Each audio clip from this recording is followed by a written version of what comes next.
Support and resistance. Crypto industry में जितने भी पुराने ट्रेडर्स हैं, जितने भी न्यू ट्रेडर्स हैं, उन्होंने ये जरूर एक प्रॉब्लम फेस करी है कि उनकी सपोर्ट और रेजिस्टेंस काम ही नहीं करती। वो जितने भी सपोर्ट को सीख लें लगाना, जितने भी रेजिस्टेंस को लगाना सीख लें, बट उनकी सपोर्ट और रेजिस्टेंस काम ही नहीं करती। एंड कुछ ऐसे भी बिगिनर्स ट्रेडर्स हैं जिनको यही नहीं पता कि सपोर्ट क्या होती है और रेजिस्टेंस क्या होती है। सो आज की इस वीडियो में हम ऐसी 3 टॉपिक्स के ऊपर बात करने वाले हैं जो कि बहुत ज्यादा इंपॉर्टेंट है।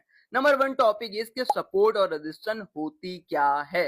नंबर 2 इज कि सपोर्ट और रेजिस्टेंस को कैसे अच्छे वे में ड्रॉ करें कि वो एक्चुअली काम करने लग जाएं। एंड नंबर 3 टॉपिक इज कि कैसे वेज रिफाइन स्ट्रेटेजी को यूज करके सपोर्ट और रेजिस्टेंस को ड्रॉ करके एक बड़ा प्रॉफिट बनाते हैं। और बिलीव मी, ये जो तीसरा टॉपिक है ये बहुत ज्यादा इंपॉर्टेंट है। क्यों? क्योंकि इसमें रिफाइन स्ट्रेटेजी का यूज होता है और ये बहुत ज्यादा इंपॉर्टेंट है एज अ बिगनर।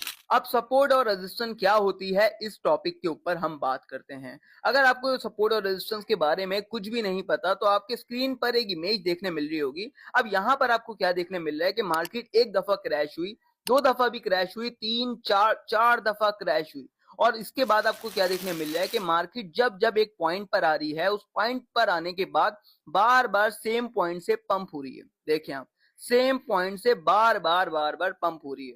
अब हम बात करते हैं कि रेजिस्टेंस क्या होती है।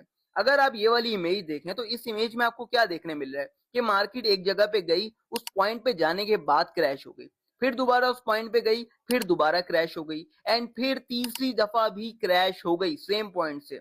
ये हो गई आपकी रेजिस्टेंस। अब सपोर्ट क्या होती है? जहां से मार्केट बार बार एक ही पॉइंट से उठ रही होती है, वो होती है आपकी सपोर्ट।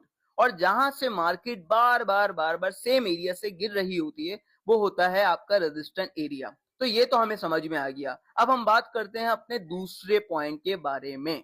अब हम बात करते हैं अपने सेकंड पॉइंट के बारे में। अगर आप क्रिप्टो इंडस्ट्री में पुराने ट्रेडर हैं तो आपको ये तो पता होगा कि जो सपोर्ट और रेजिस्टेंस आप मार्क करते हैं वो एक्चुअली वर्क ही नहीं करती। क्यों नहीं वर्क करती? देखिए, जब जब आप सपोर्ट और रेजिस्टेंस को छोटे टाइम फ्रेम में ड्रॉ करेंगे, वो कभी भी काम नहीं करेंगी, कभी काम नहीं करेंगी। अब मोस्टली जो स्कैल्पर होते हैं ना, वो ये गलती करते हैं, वो 30 मिनट के टाइम फ्रेम में सपोर्ट और रेजिस्टेंस को ड्रॉ करते हैं, 1 आवर में करते हैं, 4 आवर में करते हैं, जो कि बिल्कुल गलत है। आपको क्या करना है? अगर आप बिल्कुल बिगनर हैं और आपको नहीं पता सपोर्ट और रेजिस्टेंस कैसे ड्रॉ करते हैं, तो आपको 1 डे के टाइम फ्रेम में आना है। कितने टाइम फ्रेम में आना है? 1 डे के टाइम फ्रेम में। अब 1 डे के टाइम फ्रेम में आके आपको देखना यह है कि कहां पर विक्स बन रही हैं, कहां पर रीसेंट विक्स बन रही हैं। अब क्या करेंगे? देखिए, आपको मैं चार्ट पर दिखाता